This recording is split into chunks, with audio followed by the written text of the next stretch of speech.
Côn Sơn, Yên Tử, Quỳnh Lâm, nếu ai chưa đến thiền tâm chưa thành. Ngọn Yên Tử còn lưu giữ nhiều di tích lịch sử với mệnh danh là đất tổ Phật giáo Việt Nam. Trên đỉnh núi thường có mây bay bao phủ nên ngày trước người ta gọi là Bạch Vân Sơn.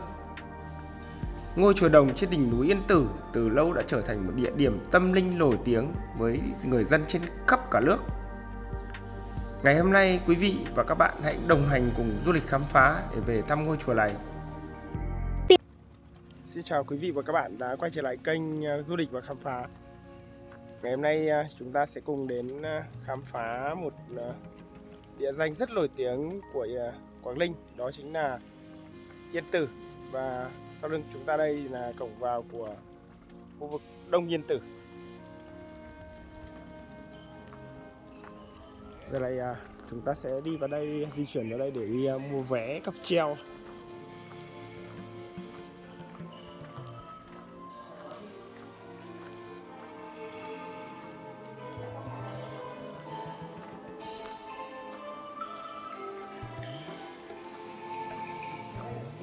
Hôm nay là thời tiết vào thu, nên ra là rất là vắng vẻ.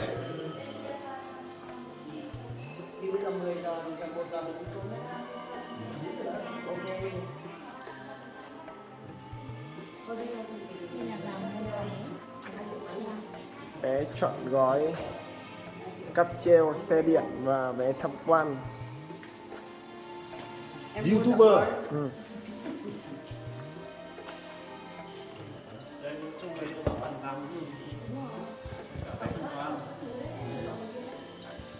Chị Trần Khoán rồi đấy. Em có chụp ảnh lại không? Đỗ Thị Hương. Và cáp treo. Từ anh ơi, từ các chị ơi. Vé bao gồm 380.000, gồm cả xe điện cả cáp treo.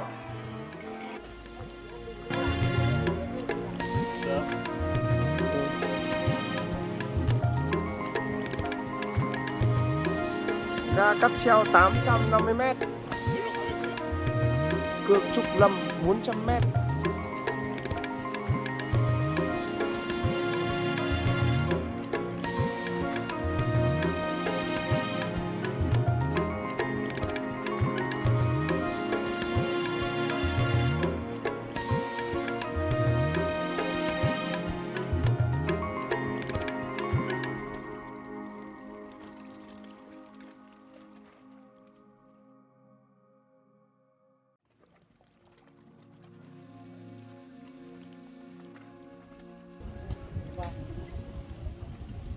Lại lên xe điện, này là xe điện để vào cáp treo này, mát mẻ quá.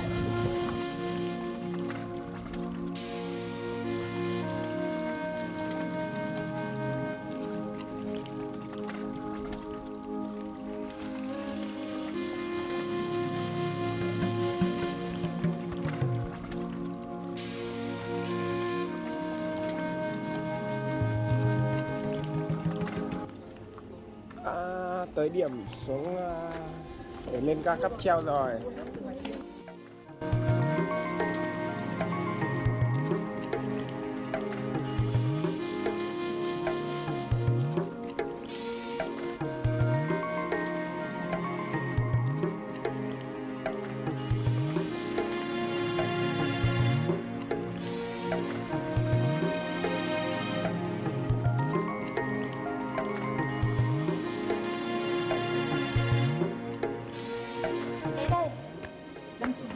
Đưa vé nào, xuất trình vé.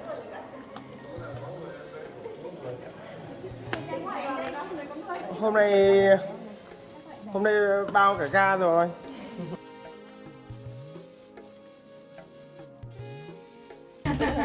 Tôi bị nhìn lên đây.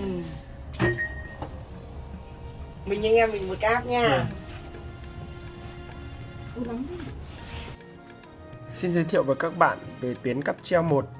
Bắt đầu đi từ chân núi để lên tháp tổ Huệ Quang, chùa Hoa Yên và chùa Một Mái là tuyến cáp treo Hoàng Long có độ dài 1,2 km với 35 cabin, tốc độ tối đa 6 m trên giây.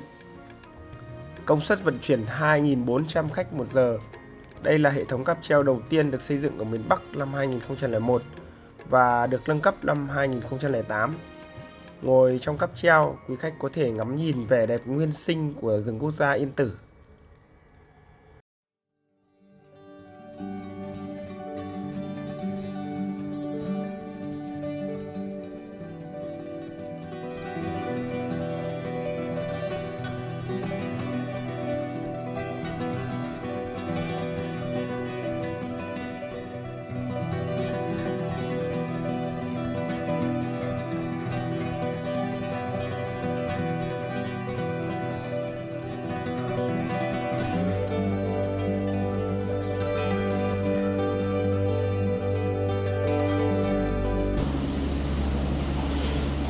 Hết tuyến cáp thứ nhất, mời quý khách đi lên chùa.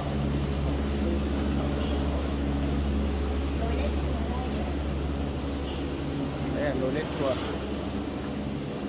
Hôm nay rất là vắng khách nên là hàng quán cũng không có nhiều người lắm. Đây, bây giờ chúng ta sẽ đi lên chùa Hoa Yên, cách 340m, và Huệ Quang Kim Tháp thì cách 235m, Chùa Đồng thì 1735m. Bây giờ chúng ta sẽ đến với Huệ Quang Kim Tháp.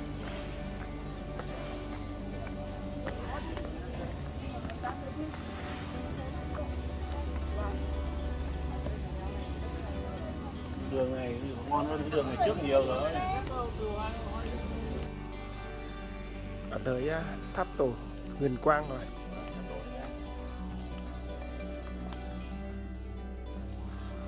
Huệ Quang Kim Tháp.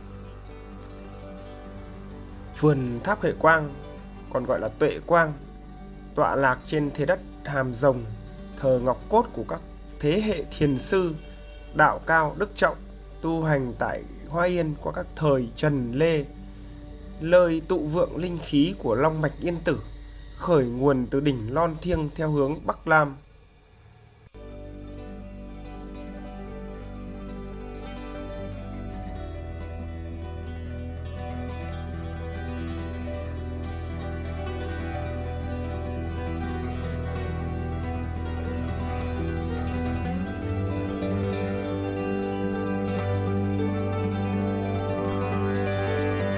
Ở vị trí trung tâm vườn tháp là lăng Quy Đức. Trong lăng có tháp tổ Huệ Quang, lưu giữ xá lợi của Phật Hoàng Trần Nhân Tông. Tháp thì do vua Trần Anh Tông và đệ nhị tổ Pháp Loa cùng các tăng môn thiền phái Trúc Lâm Yên Tử xây dựng vào năm Kỷ Dậu 1309. Hơn 700 năm qua, Huệ Quang Kim Tháp đã được trùng tu nhiều lần. Lần trùng tu lớn nhất là vào thời Lê Dụ Tông 1705-1729.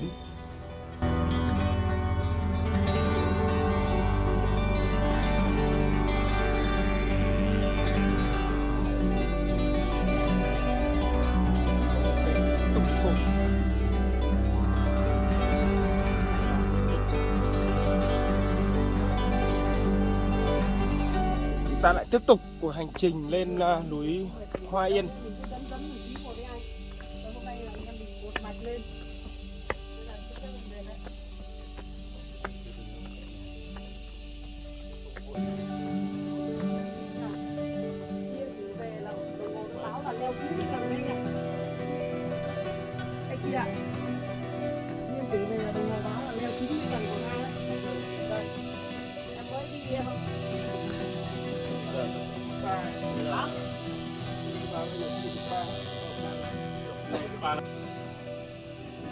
Trước cửa chùa Hoa Yên có một cây hoa đại rất là to và có cái phiến đá làm cột trống.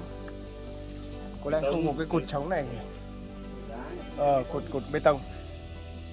Không có cái cột này có lẽ nó đổ mất. Cây này chắc lâu đời lắm rồi.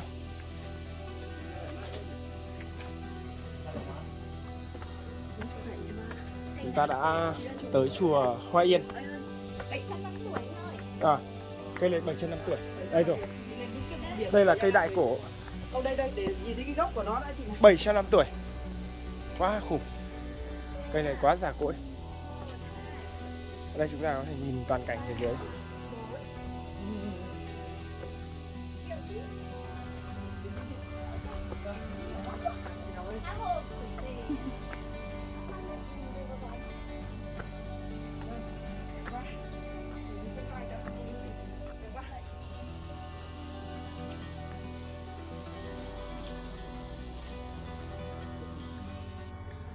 Chùa Hoa Uyên, thường gọi là chùa Cả, tọa lạc trên núi Yên Tử ở độ cao 516 m. Chùa nguyên có tên là Vân Yên do thiền sư Hiện Quang khai sơn. Sau khi vua Trần Nhân Tông đến tu ở đây năm 1299, ngài cho mở rộng chùa Vân Yên, tả hữu dựng viện phù đồ, lầu chuông trống, nhà dưỡng tăng, nhà khách. Dưới sườn núi dựng nhà cửa suốt đến xứ Thanh Lương, tăng đồ khắp nơi đến nghe giảng. Yếu chỉ thiền tông rất đông. Chùa Vân Yên trở thành trung tâm Phật giáo thời bấy giờ. Đến khoảng Liên Hiệu Hồng Đức năm 1470-1497, vua Lê Thánh Tông lên thăm chùa, thấy cảnh hoa nở đầy sân, bèn cho đổi là Hoa Yên.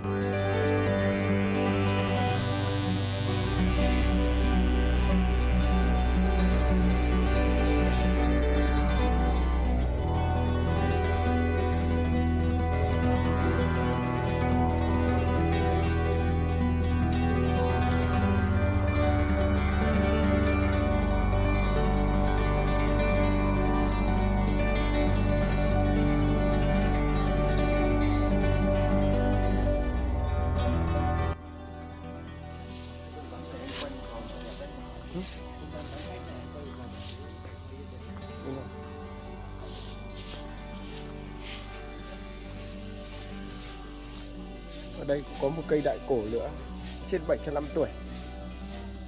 Hai cây hai bên đều là 700 năm tuổi.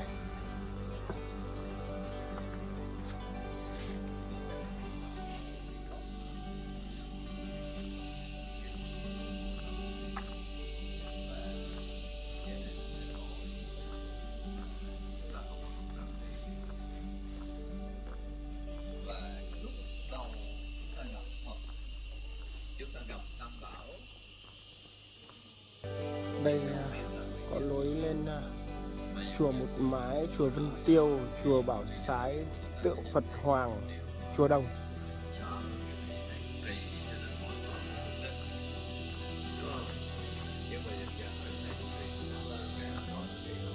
Ở đây có một cái sơ đồ danh năm thắng cảnh Yên Tử, có đầy đủ các cái nơi mà cần đến lễ tại chùa Yên Tử.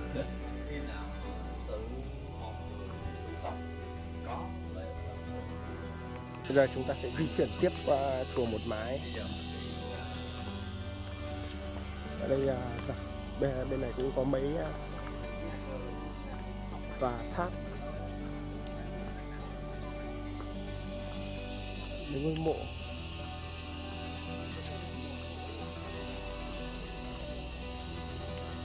Ở đây không thể ghi là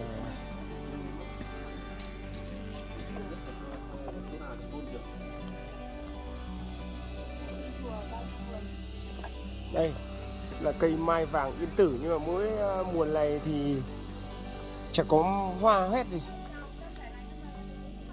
Vào mùa này thì không phải là mùa xuân nữa, là hoa là sẽ không có.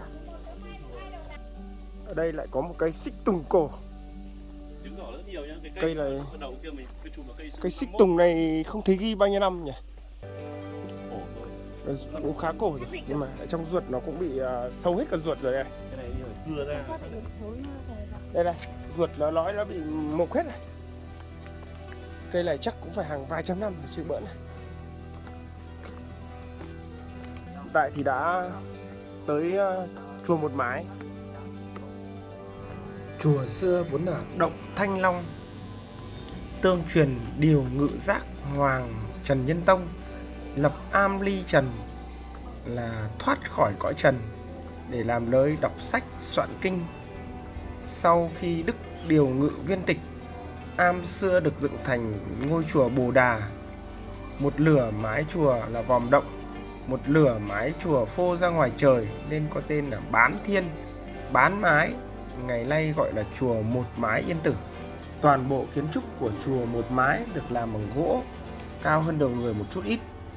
Trong đó lửa ngoài của chùa là ngách hang, còn lửa lại là làm bằng gỗ, phần mái chỉ có một bên. Chùa Một Mái Yên Tử tuy nhỏ nhưng rất độc đáo, bởi chùa là nơi duy nhất của Yên Tử nay vẫn giữ được hệ thống tượng thờ và đồ thờ toàn bằng đá trắng, có niên hiệu cuối thời Lê đầu thời Nguyễn. Trong chùa thì có những giọt nước ngầm trong vắt chảy ra và được ví như dòng sữa mẹ. Mọi người tới lễ thường hay lấy nước để rửa mặt và để uống.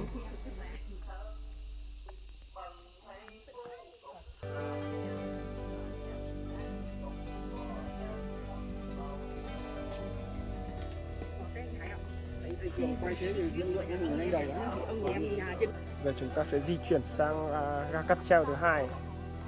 Ở đây có chỉ dẫn bằng biển giấy ga cáp treo lên chùa Đồng cách 200 m. Ở đây có một cái phòng bán vé nhưng mà bởi vì là chắc là lâu rồi không ai sử dụng nên là thành cái phòng để đồ. Giờ chúng ta sẽ di chuyển 200 m nữa để lên ga cáp treo tuyến thứ hai.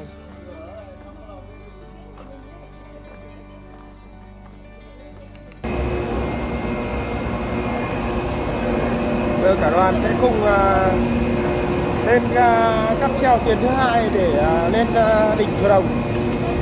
Sao rồi giữ Đây cho anh nhỉ? đây thì chỉ luôn. Không, ăn này giữ thăng bằng đấy.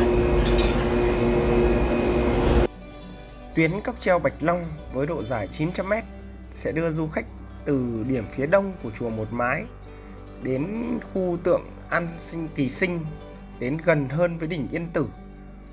Du khách sẽ được trải nghiệm cảm giác bồng bềnh phiêu du, mây ngàn và nhà ngắm nhìn bầu trời xanh ngát.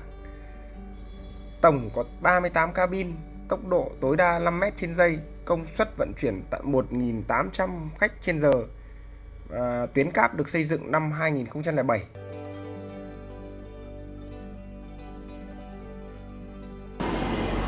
Sư đoàn của chúng ta tiếp tục hành trình lên chùa Đồng. Đi được gần hơn em. Gần hơn. Chùa Đồng cách 520 m. Anh chị lên nhá. Rồi, xin cảm ơn.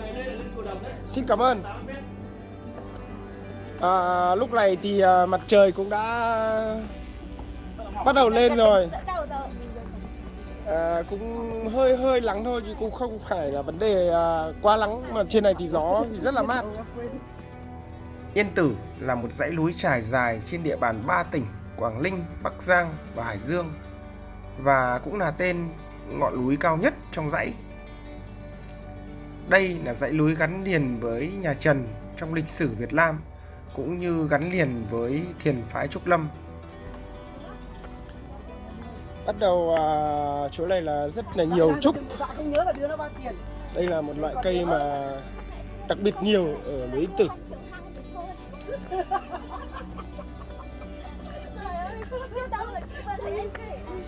Đây là chuyển khoán với chuyển nhầm gì ạ? Vừa mới nạp một chút năng lượng rồi cho nên là thấy mọi người có vẻ cười rất là tươi. Mấy đồng bia từng đơ đúng không? Năm 1294, sau khi vua Trần Nhân Tông nhường ngôi cho con là Trần Thuyên, tức vua Trần Anh Tông, và trở thành Thái Thượng Hoàng, ông xuất gia đi tu Phật tại hành cung Vũ Lâm, Ninh Bình. Năm 1299, ông đến Yên Tử. Tại đây ông sáng lập ra thiền phái Trúc Lâm, một dòng thiền phái mang bản sắc văn hóa Việt Nam và tồn tại cho đến tận ngày nay. Đấy, có vẻ tinh thần hơi rệu rạo rồi nhá. Sắp tới đây đích rồi, cố gắng lên. Mấy con dao quăng nữa anh ơi. Mấy con 3 con dao quăng nữa là tới rồi. di tích lịch sử và danh thắng Yên Tử được chính phủ xếp hạng di tích quốc gia đặc biệt ngày 27 tháng 9 năm 2012. Lễ hội Yên Tử từ ngày 10 tháng Giêng đến hết tháng 3 âm lịch hàng năm.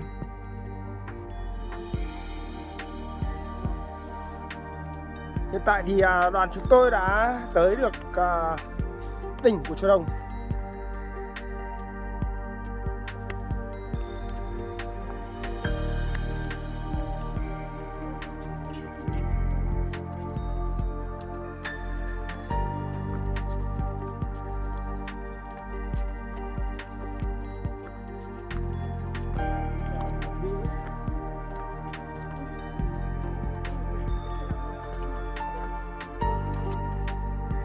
Nằm ở độ cao 1068m, chùa Đồng được coi là chùa cao nhất Việt Nam.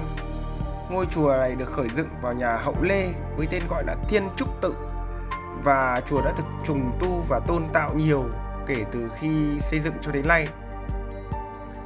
Chùa Đồng hiện được khánh thành vào ngày 30 tháng 1 năm 2007, tọa lạc trên đỉnh Lon Thiêng ở vị trí giữa hai ngôi chùa cũ đã được xây dựng trước đây. Chùa Đồng mới đã được các nghệ nhân nổi tiếng đúc đồng ở Ý Yên, Nam Định thực hiện, và ngôi chùa được đúc theo nguyên mẫu của chùa Dâu Keo. Chùa được đúc đồng nguyên chất với diện tích gần 20m², chiều dài 4,6m, chiều rộng 3,6m, cao 3,35m và nặng hơn 70 tấn. Trong đó mỗi viên ngói nặng khoảng 4 kg, 4 cột chùa mỗi cột nặng 1 tấn. Quả chuông và quả khánh đồng nặng trên 250 kg. Ngôi chùa này như một đài sen thờ Đức Phật Thích Ca Mâu Ni và 3 vị tổ thiền phái Trúc Lâm. Ngôi chùa cao nhất của đỉnh núi. Khi đứng trên đỉnh núi, du khách có thể ngắm nhìn toàn bộ vùng Đông Bắc rộng lớn với những đảo nhỏ thấp thoáng trong vịnh Hạ Long như một bức tranh, và xa hơn là sông Bạch Đằng. 3 vị tổ của thiền phái Trúc Lâm đều đi tu và thành đạo ở chùa Vĩnh Nghiêm, Bắc Giang. Vị tổ thứ nhất, Thượng Hoàng Trần Nhân Tông, pháp danh là Điều Ngự Giác Hoàng, là thầy của vị tổ thứ hai là Pháp Loa, và Pháp Loa là thầy của vị tổ thứ ba, Thiền sư Huyền Quang. Sau khi đi tu thành đạo thì vị tổ của thiền phái Trúc Lâm về chùa Yên Tử để trụ trì. Còn vị tổ thứ hai thì về chùa Quỳnh Lâm ở Quảng Ninh. Còn vị tổ thứ ba thì về chùa Côn Sơn ở Hải Dương.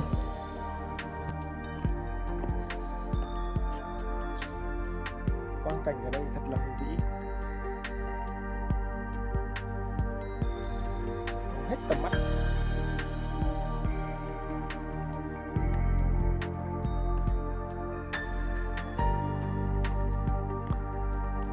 Đây là chiếc khánh đồng.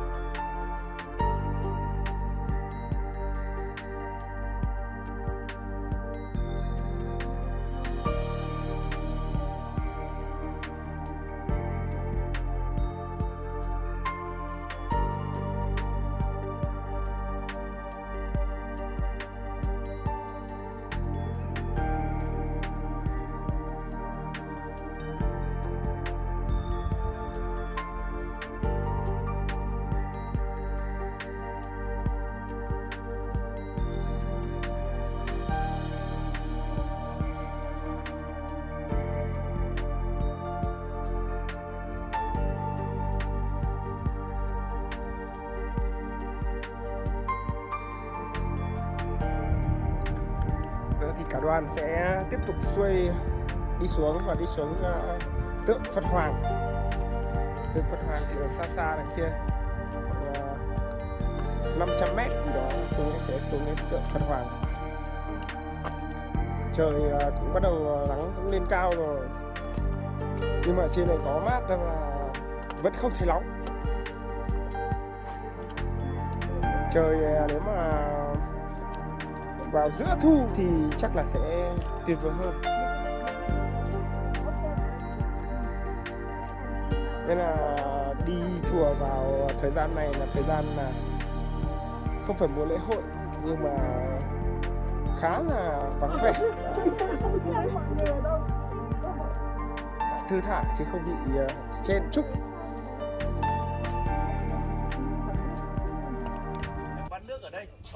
Thì cả đoàn đã tới được tượng của Phật Hoàng. Anh ngồi nghỉ chân này, anh chị ngồi nghỉ chân một tí đi. Em lên thì có thấy ai đâu, chả thấy có ai cả. Mỗi đoàn nhà mình nữa. Anh chị ơi, có ngồi nghỉ chân đi ạ, không có thoải mái.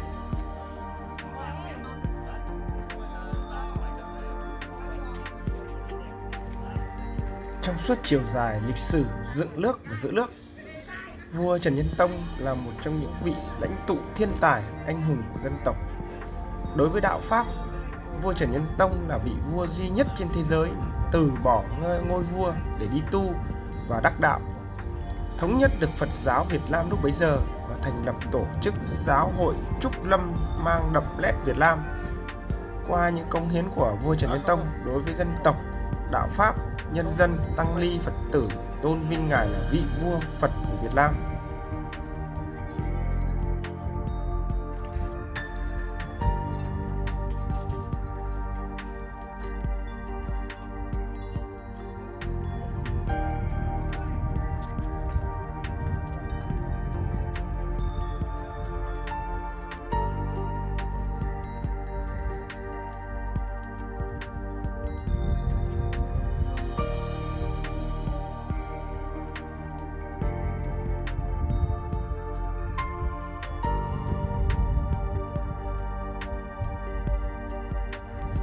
Để ghi nhớ công ơn của vị vua Phật Việt Nam, Ủy ban Nhân dân tỉnh Quảng Ninh đã quyết định cho tỉnh đội Phật giáo Quảng Ninh dựng tượng đồng Phật Hoàng Trần Nhân Tông. Tượng cao 15 m, nặng 100 tấn và với kinh phí gần 80 tỷ đồng. Pho tượng Trần Nhân Tông được đúc ở tư thế tĩnh tại với vẻ ung dung thư thái. Mẫu tượng được mô phỏng bản gốc. Bức tượng đá được thờ tại Tháp Tổ, Hoa Yên. Đây là bức tượng do con trai của vua là Trần Anh Tông đã tạc cho cha vào năm 1039.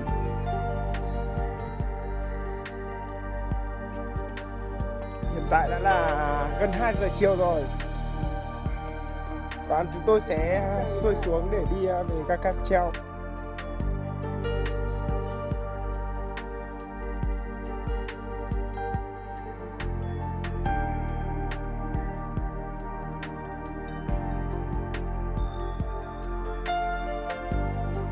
Giờ đoàn sẽ tiếp tục vi hành lên chùa Giải Oan, suối Giải Oan.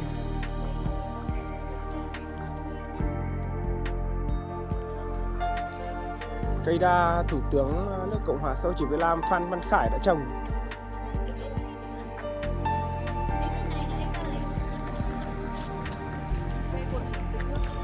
Đây có một cây đa của Chủ tịch nước Cộng hòa xã hội chủ nghĩa Việt Nam Trần Đức Lương trồng lưu niệm vào tháng 9 năm 2006.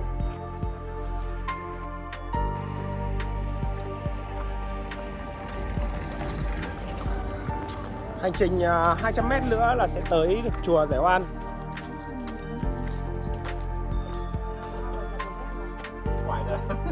Mời cả nhà nào. Một cây cầu bắc ngang qua con suối. Đấy, con suối này. Đấy, nước trong vắt luôn này. Nước trong lắm. Nhưng mà mỗi tội là mùa này là không có nước nhiều lắm.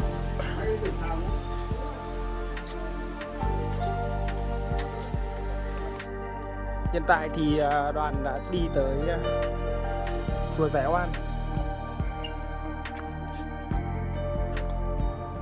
Chùa Giải Oan và suối Giải Oan gắn liền với sự tích khi vua Trần Nhân Tông về Yên Tử tu hành vào năm 1308. Triều đình khi ấy đã cho các cung tần mỹ nữ đi theo để cầu xin Thái Thượng Hoàng trở về, nhưng nhà Khuê Nhất quyết không ở lại Yên Tử và còn khuyên họ trở về. Để tỏ lòng chung với vua, các cung tần mỹ nữ đã chẫm mình dưới dòng Hồ Khê ngay dưới chân Yên Tử, vua Trần Nhân Tông vô cùng thương xót đã lập đàn tràng làm lễ giải hạn các oan hồn cung tần mỹ nữ. Nơi lập tràng đàn giải oan sau này được dựng thành chùa giải oan. Dòng Hồ Khê được gọi là suối giải oan là nghĩa từ ấy. Chính điện thờ Phật, còn thờ chính cung Điện Mẫu, thờ Đức Minh Nguyên Thánh Thiên Cảm Hoàng Thái Hậu là thân mẫu của Phật Hoàng Trần Nhân Tông, và thờ Hưng Đạo Đại Vương Trần Quốc Tuấn, quốc trượng của Phật Hoàng Trần Nhân Tông.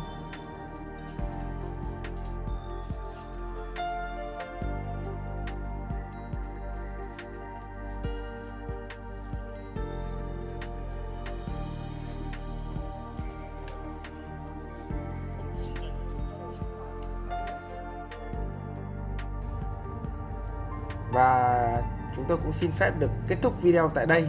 Cảm ơn quý vị đã theo dõi hết video. Xin chào và hẹn gặp lại.